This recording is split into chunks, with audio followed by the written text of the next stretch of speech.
The Prince of Eckmühl, who supported the advance guard of the King of Naples, had announced that the Lieutenant General Balakov, chief aide-de-camp to the Tsar, had arrived at his headquarters with a letter for the Emperor. The prince was ordered to invent some pretext to detain him. It was not until 2 or 3 days after his arrival that he was given leave to come to Vilna.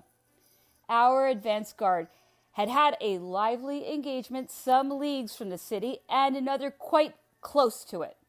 Our cavalry had not come off best, but Monsieur Ségur, captain of the light cavalry, had been taken prisoner. The emperor had definite information of the retreating movement of the enemy. He was amazed that they had yielded Vilna without a struggle and had taken their decision in time to escape him. It was truly heartbreaking for him to have to give up all hope of a great battle before Vilna. He flattered himself that the Prince of Eckmühl would be more fortunate in his movements against Bagration, and that the corps which were to march on the Dwina would get in touch with the left flank of the Russians. His first question to any officer coming to headquarters from the various army corps was, "How many prisoners have been taken?" He was anxious for trophies, so as to encourage the Poles, and no one sent him any.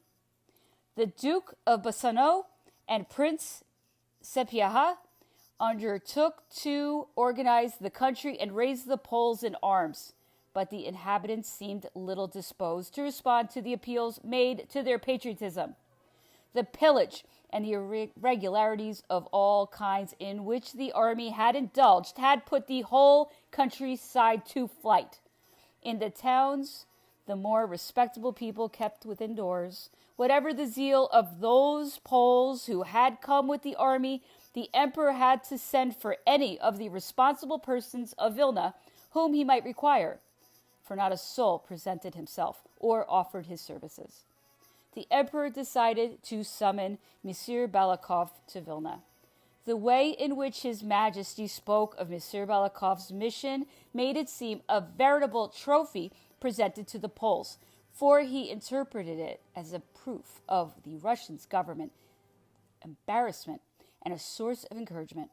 I only learned of his arrival from the Prince of Neuchâtel, who told me what he knew of his mission, from which we augured nothing likely to favor peace. The Emperor Napoleon said, "My brother Alexander, who showed himself so haughty with Narbonne, already wants a settlement.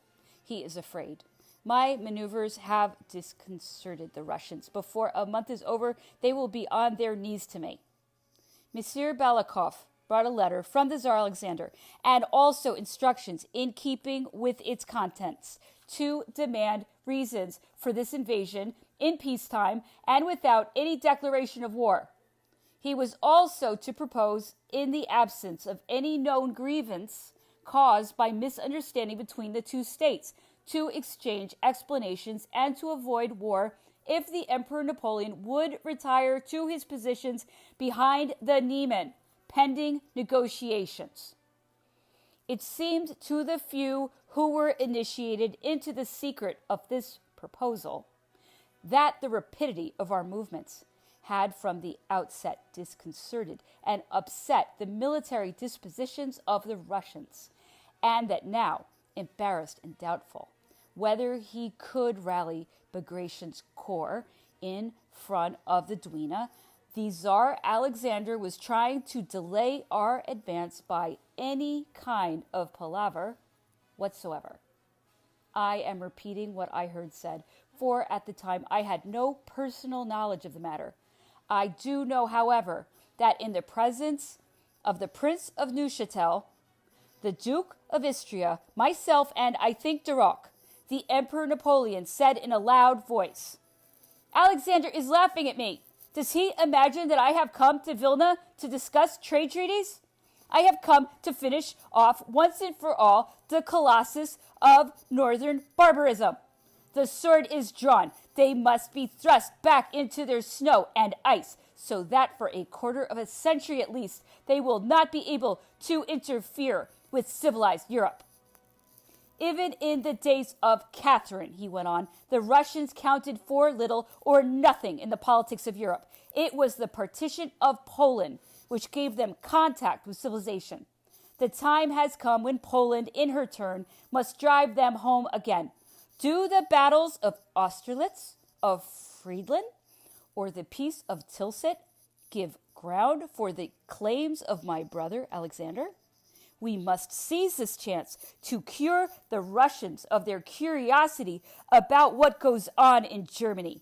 I consent to their admitting the English to Archangel, but the Baltic should be closed to them. Why did not Alexander explain himself to Narbonne or to Lauriston, who was at Petersburg and whom he would not receive at Vilna?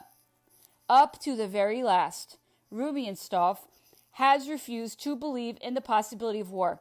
He has persuaded Alexander that our movements were merely threats, that the maintenance of the alliance was too much in my own interest for me to be determined on war. He thought that he fathomed me, that he was more subtle than I am diplomatic. Now the Tsar sees it is a serious matter, and that his army has been cut in two. He is afraid, and he wants to come to terms. But I will sign the peace at Moscow. Since Erfurt, Alexander has become too haughty. The acquisition of Finland has turned his head.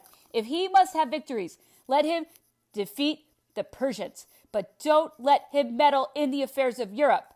Civilization rejects these people of the north. Europe must settle its own affairs without them. Monsieur Balakov was well received by the emperor, who invited him to dinner July 1st. Together with the Prince of Neuchâtel, the Duke of Istria, and myself, I was more than astounded at this compliment, but it could not have been paid me on my own account. The emperor having long since accustomed me not to expect any favors which he could possibly refrain from granting to those in his entourage. The emperor treated Monsieur Balakov perfectly and spoke freely to him. In the conversation after dinner, His Majesty remarked, apostrophizing me, the Tsar Alexander treats ambassadors handsomely. He imagines that he can conduct diplomacy with blandishments.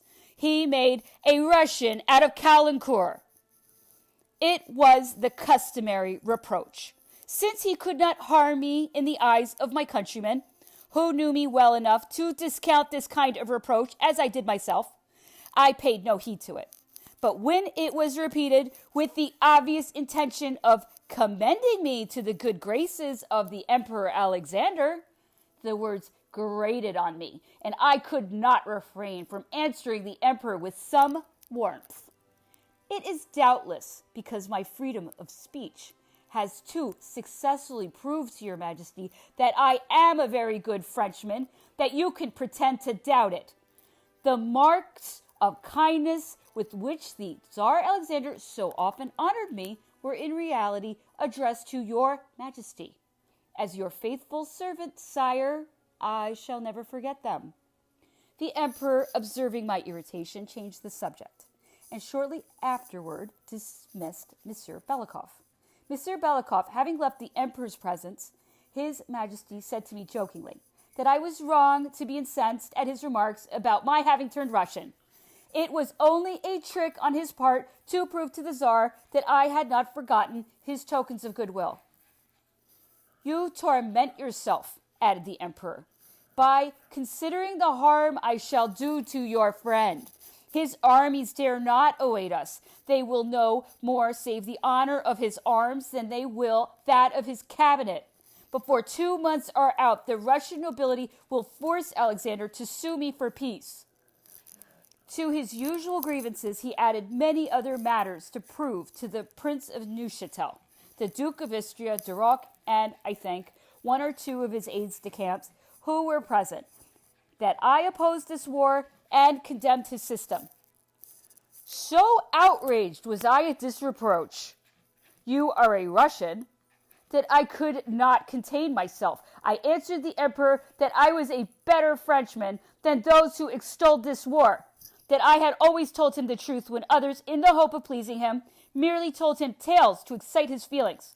I added that, knowing the respect I owed to my sovereign, I took his pleasantries in good part when only my countrymen were present, for I already possessed their esteem, but that it was an outrage to doubt my fidelity and patriotism before a foreigner.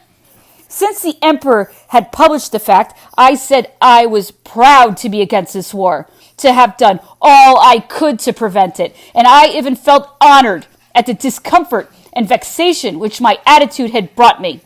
I concluded by saying that, having for a long time seen that my services were no longer acceptable to him, I begged permission to retire.